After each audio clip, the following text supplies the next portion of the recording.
the newsagents. Why, if he's as bad as you say, that half of this country is now supporting this person who could be the 47th president of the United States? Why is that happening? This is an election for president of the United States. It's not supposed to be easy. I know, but it's not supposed to be. It is not supposed to be a cakewalk for anyone. So are they misguided, the 50%? Are they stupid? What is it? I would never say that about the American people. And in fact, if you listen to... That was Kamala Harris talking to Bret Baier of Fox News in, if you like, the lion's den. She's changed her media strategy and she is looking to convince people who wouldn't normally vote Democrat to come on side. It's a strategy that might backfire. But it's a strategy with a huge potential upside. Another way of looking at it, what does she have to lose? These are Republican supporters by and large. She went there to try and make her case. It was a risk, but a risk she thinks was worth taking. Welcome to the Newsagents. It's John. It's Emily. And you might think there is nothing remarkable at all about a candidate standing for election subjecting themselves to scrutiny from people who may not be well disposed towards you. It's what happens in UK general elections over decades. But actually in America, for a Democratic candidate to appear on Fox News, the Murdoch-owned, Republican-supporting Fox News, was a huge deal. And a sign, I think, of, well, was it panic on her part or was it self-confidence? Because that's the debate that is now taking place. Yeah, you're so right. It shouldn't be a story at all. It was a rigorous interview. It's with Bret Baier, who is a pretty forensic, pretty respected Fox News interviewer. He gave Donald Trump a hard time as well. And I think it does tell you something about the media landscape and about the Harris campaign, that she is now looking to change minds in places that she wouldn't normally have gone. We also understand she's considering the Joe Rogan podcast. That could be anywhere up to 3 hours. Not hardball questions, but kind of goofball questions at times. Weirdo, rambling, conspiracy anecdote questions. This is, not only is it the most listened to podcast in the world, 81% male, that gives you a clue who she's trying to reach now, but it's somewhere that Alex Jones, conspiracy theorist, has appeared. It is where Jordan Peterson has appeared. It is where Candace Owens has appeared. It has a broad range of people, generally from the right to the kooky right? I mean, and conspiracy sort of in between as well. But anyway, the interview she did last night on Fox News, I'm going to say was a pretty tough one for her, actually. There were places where she absolutely smashed it and places where I thought she looked pretty weak. Yeah, and where I thought she looked strong was on Donald Trump himself as a candidate, yes, and whether he is a respecter of democracy and what happened on January the 6th, and why wasn't Fox News itself doing more to call him out? We asked that question to the former president today. Harris Faulkner had a town hall, and this is how he responded. I heard about that. They were saying I was like threatening. I'm not threatening anybody. They're the ones doing the threatening. They do phony investigations. I've been investigated more than Alphonse Capone. He was the greatest gangster. No, it's true.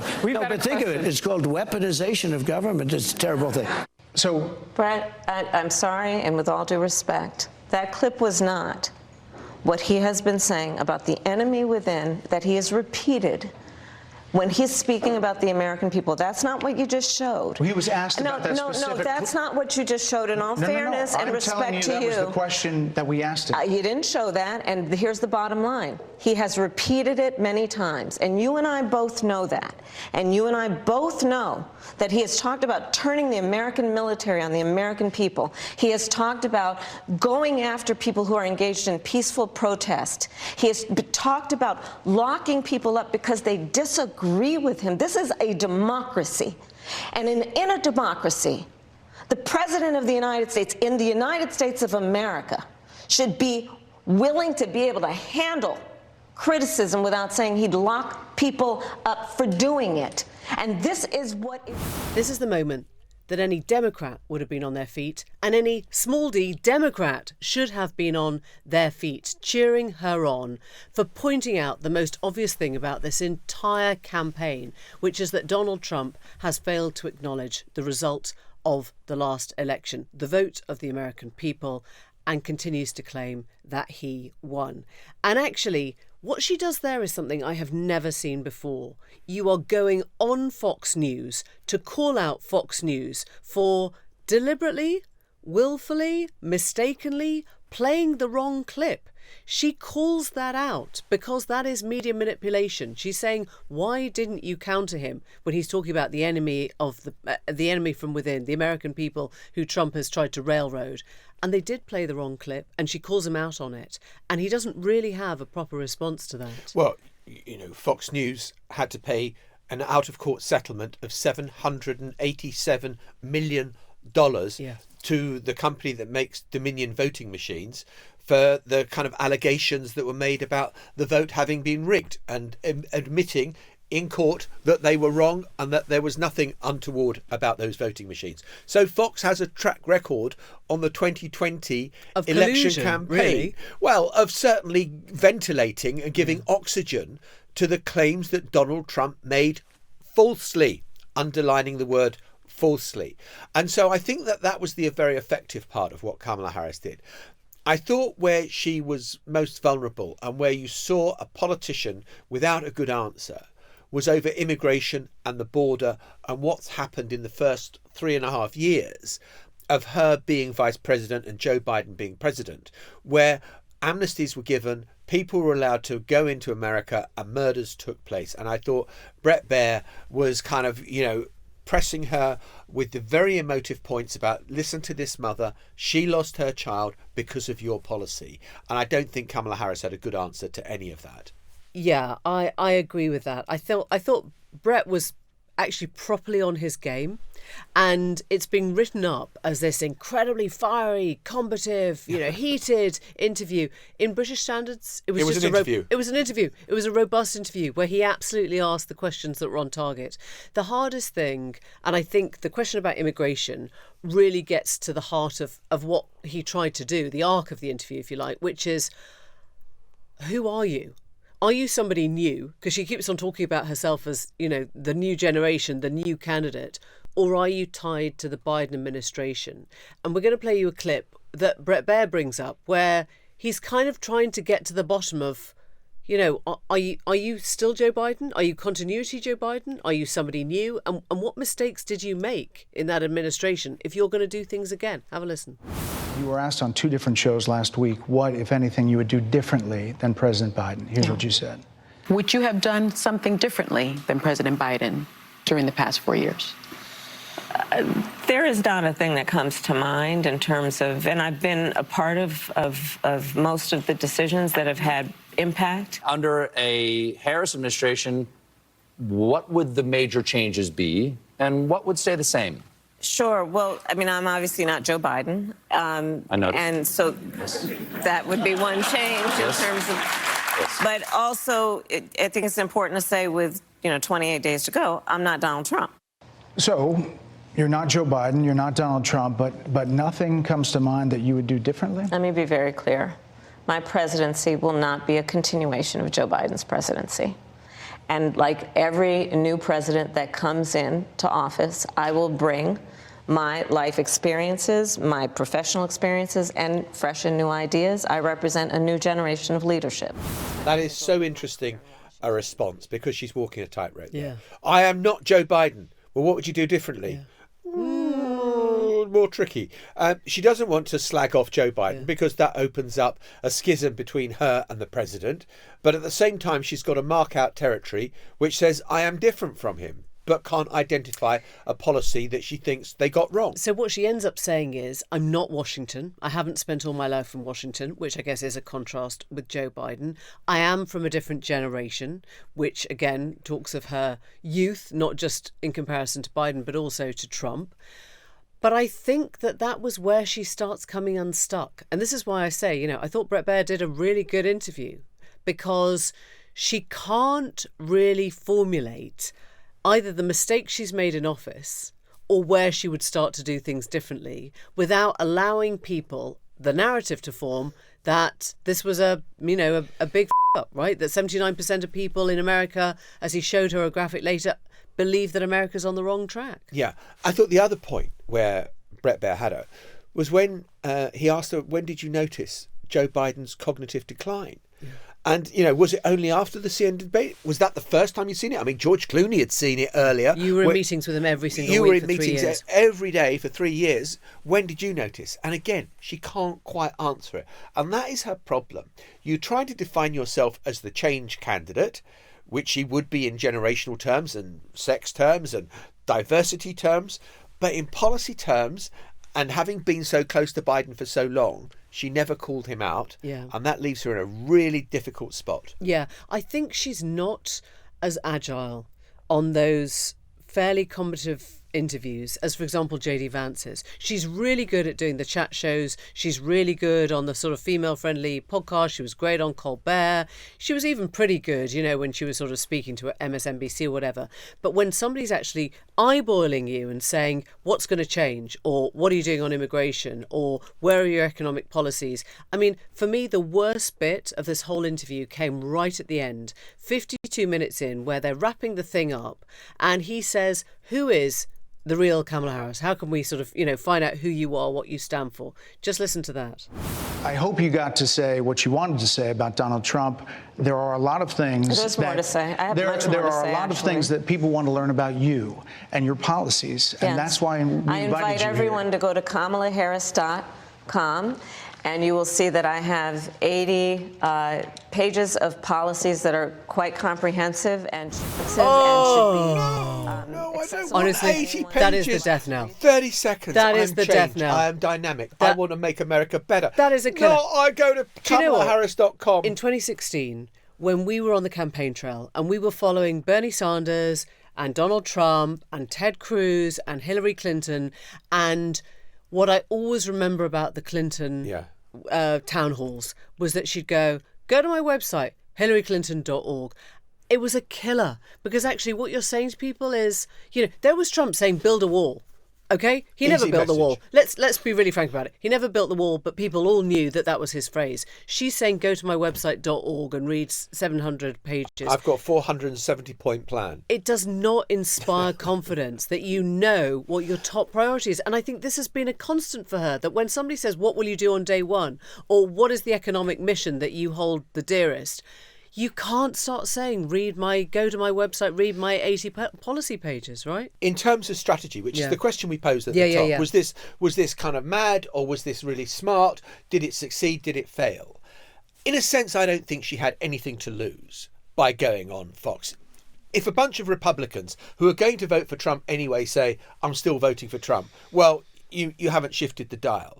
But if there are a few independents who might have thought, actually, you know what, she held her own, and I thought that what she said about the economy was good, because I think she did make her points pretty well, and the sort of backing she's got from, clever people about the economic plan that she's setting out for blue collar or lower middle class America did make sense, then I think that that's a success. I also think it shows she's prepared to take a risk and take a chance, whereas she has been painted as this terribly shy, timorous beastie who doesn't want your own cocoon sort of media biosphere. Look, I'm going to say something kind of 2024, which is that the long tail of this will be how well the clips from that interview do and which ones kind of gather momentum in the days ahead. And one thing that I think helped her when she was talking about Trump's anti-democracy outburst was that JD Vance has spent the last week trying to, again, walk his own tightrope of knowing full well that Trump lost the last election, but not being able to say it out loud. This was him at his own rally. I've answered this question directly a million times. No. I think there are serious problems in 2020. So did Donald Trump lose the election? Not by the words that I would use. Okay? So look, we could, but look, I really couldn't care less if you agree or disagree. Oh boy. So he says it. He says, no, Trump didn't lose the election. He can't say anything else because otherwise he just gets fired from his vice presidential nominee job. But Pete Buttigieg, who I think is the Democrats' best weapon, like best media performer by a long way. The transportation secretary, goes on CNN with Caitlin Collins just after the Vance clip, just after the Kamala Harris interview, and says that should instantly disqualify you. An instant DQ. Have a listen. What do you make of what he said tonight, saying, essentially denying that Donald Trump lost the election, that Donald Trump did lose?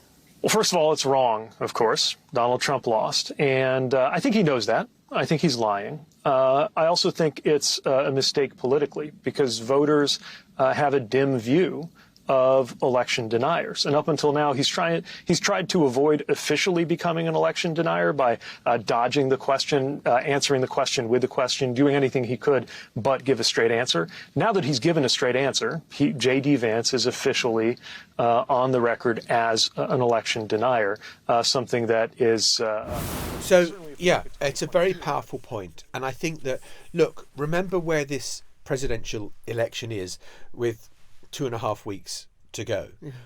It is in a situation where it's going to be won at the margins. It's going to be independents. It's going to be liberal Republicans. It's going to be white college educated women in the suburbs. We're talking about 1%. 1% of people. And if you can prize those people away from Trump and the persistent doubts that they have over his failure to accept that he lost the election on January the 6th, that may pay dividends. I'm going to say that I think if it hasn't worked up until this point, a month out from November 2024, it's not going to work. And I think this is at the heart of this whole campaign. That is the biggest conundrum. That you are dealing with somebody who, like, put aside the fact that he's got 34 convictions, he's a felon, the fact that he was found liable of sexually abusing women, the fact that he's, a convicted fraudster as well in terms of his civil court cases in New York. I can't believe I'm saying this, but put all that aside and say, do you really want to re-elect a man who doesn't believe in your vote, who doesn't believe that he lost? And the point is that we've seen nearly half of Americans have said we don't mind, right? I mean, maybe we haven't seen that. Maybe all the polls are wrong. But at the moment, we're going into an election where people have managed to shelve that whole idea and say, yeah, but we were richer. Or, yeah, but gas was cheaper. Or, yeah, but he's promising tax cuts. And I think for me, for my head, that is the dislocation with this whole election. That it's not that people don't know. It's not that people haven't seen it. It's not that they haven't had time to register it. It's that 4 years on, they've kind of gone, shrug. Yeah, you're absolutely right. Terrifying for the future of democracy when people start shrugging about whether an election was won or lost. Well, we're going to go from elections to budgets and the economy and some labour pains here in the UK for Rachel Reeves with her cabinet colleagues. So there's always a degree of theatricality about the preparation of a budget. Who's going to have to make concessions, how tight the spending round is going to be, whether there is blood coming under the floor of the Chief Secretary to the Treasury's office because of the meeting that he or she has just had with whichever minister from a big spending department. This time round, it's gone to a different level, with a series of ministers writing to the Prime Minister, going above the Chancellor's head to say, I'm really not happy, what I'm being asked to do is unreasonable. And this kind of escalates it to a whole new level. Yeah, we spoke about this on the show on Tuesday, and indeed we have reported on it as well over the past couple of weeks, which is this kind of tension which has been emerging. One person said to me that they think that it has come as a massive shock to a lot of ministers just how tight things are on the spending side. And this is basically this idea that although a lot of money is being found to invest in stuff, invest in capital, things like resurrecting HS2, maybe capital equipment for the NHS, on the departmental side, the day-to-day spending, that's the thing that most people notice, whether it's in local government or the Ministry of Justice or whatever it happens to be, education as well. The spending settlements the Treasury are imposing on departmental ministers are, as I said on Tuesday, as it was put to me, eye-wateringly tight. And this story, as you say, John, has come out over the last 24 hours that secretaries of state have written to the Prime Minister basically saying they don't think what they're being asked to do is deliverable. And let me just give you an example of the sort of things that are being discussed. And this comes from in the Ministry of Housing, which is one of those departments that still hasn't come to an agreement. In order to try and make the books add up, they have been considering cuts of like £600 million to the UK Shared Prosperity Fund. That is the big levelling up fund, basically. 600 million, that's supposed to level up things across the country, just to pay for homelessness services or to try and plug gaps in local government, because they've got local government coming to them saying, if we do not have more money than you're currently proposing, service after service after service, whether it's homelessness for children, whatever it happens to be, are just going to go under. So there we are talking about serious amounts of money, because as things stand, what lots of departments are saying is, on these current proposals, we are not going to be able to deliver core services. Yeah. I think, as you said, letter writing per se is not remotely unusual. We know the wrangling goes on. What is different here is, I think, that it's going over the female Chancellor's head straight to the Prime Minister, which must be undermining, and it is leaked as well. But I think it starts to open up the space maybe for Reeves to look more closely at the borrowing, right? Which is always where we come back to on this. And we know that something is going to change, and we know it's borrowing to invest. But I think there are more rumblings which will get more credence about changing that third fiscal rule, that, you know, public sector national debt is required to be on course to fall within 5 years. And there are plenty of people now on the backbenches saying we've just got to shift the whole way we talk and think about debt. We have to be very clear and very deliberate about what we target capital investment in. You know, don't splurge, be specific, be political. And when it comes to the sort of current spending stuff, I think there is a feeling, you know, that the Treasury probably has too much power, is too reactive, it's too short term, but they're not going to change this now. That is medium term stuff. And essentially that, I think you're right, the ministers will have to suck up this round. I think what you've done is you've laid out like a very specific thing that when people hear, they'll go, that sounds shit. Right? Because in the abstract, you can talk about savings and cost cuttings and you know, sort of efficiencies. These are all the kind of words that are used to suggest that you're going to have massive cuts to your budget. As soon as you put it in the sort of sense of, you know, it depends how they frame it. It won't be cuts to prison spending. It won't be cuts to flood defence spending. But, you know, as soon as you're starting to talk about children's services... This is the sort of thing sometimes you might expect to happen in maybe like the middle of the Parliament, where tensions have been frayed. Normally at the start of a government, you might expect a little bit more kind of bonhomie from different secretaries of state and from the cabinet, not to end up resorting to not agreeing to the Treasury or not concluding those negotiations quite early on. The deadline was yesterday for the negotiations between the departments and the Treasury to come to a funding settlement. The fact there are still 3 government departments, significant government departments, outstanding, I think tells us something about the shock that different secretaries of state have had at the sort of savings that they're being asked to do, which of course always sits most uncomfortably of all with Labour Secretary of States, and it might with Conservative Secretaries of State. Which then kind of leads us on to the whole Star Chamber thing, which is something that existed in Henry VIII's time, but kind of is sort of reconvened, where there is a Star Chamber of a cabinet minister who is appointed to act as the arbitrator between the government spending department and the Treasury and try to reach an agreement. Well, it can be worse than that. I mean, the whole point of the Star Chamber is if you can't come to an agreement, there's a cabinet subcommittee, and your cabinet colleagues basically decide for what you your budget is going to be, which is humiliating and difficult, and usually a sign of failure on the part of the Secretary of State. And obviously that underscores 2 things simultaneously.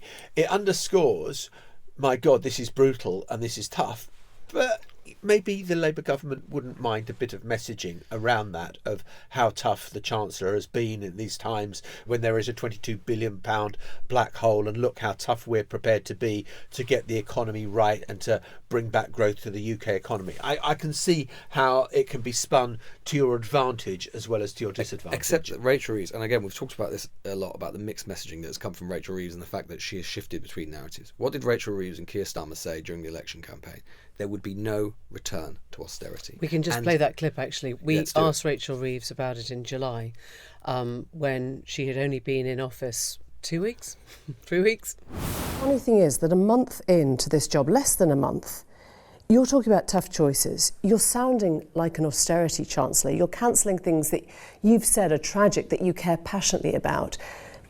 You're embodying the austerity chancellorship of George Osborne right now. Emily, that's just not true. Yesterday, we announced that we were accepting the recommendations of the independent pay review bodies. We're giving pay rises to millions of public sector workers, in many cases the first real terms increase in pay in a decade. So this is not a return to austerity, but it is getting a grip of the public services. Exactly. And I think if you're just going to take one thing away from this, is that, yes, there will be some, as I say, as I've described, there are all of these mini negotiations are taking place in several government departments right now, shaving 300 million here, 400 million there, using it to try and plug a gap here or a gap there. That will conclude. But the headline is that for some government departments, it is very clear that it is still, in many ways, whatever the government has said previously, going to feel like austerity. It feels like that for them right now. And weirdly, they can actually turn this around and say, you see, we are showing leadership. We are in the position to show leadership on the budget. You know, the Conservatives worked very hard to make this as difficult as it was by their overspending, by their excess spending on, for example, we now know the Rwanda plan and many things that didn't even happen. And this has got to be the government that clears up the mess. But in a way that... But hurts. It hurts, yeah. And does something that they said they weren't going to do, which was have significant restraint in terms of particular government departments or austerity. It's hard to describe it as anything else. Before we go, you might have heard Grant Shapps in here yesterday on the newsagent telling his own party, really, that they could not win from the right. Well, some in his party have other ideas. I don't know whether it's the right or whether it's the Stone Age, but you might want to hear the MP for Christchurch, Christopher Chope. I myself am supporting Robert Jenrick because I think he's brought more energy and commitment to the campaign, and being leader of the opposition is a really demanding job. And much as I like Kemi, I think she's preoccupied with her own children, quite understandably. But I think Robert's children are a bit older, and I think that it's important that whoever leads the opposition has got an immense amount of time and energy. Sorry, Christopher, can I just clarify that? You're saying that a woman shouldn't be standing to be leader of a political party because she's got young kids? I'm not saying that at all. I was one of Margaret Thatcher's strongest and staunchest supporters. What's giving you that concern, though?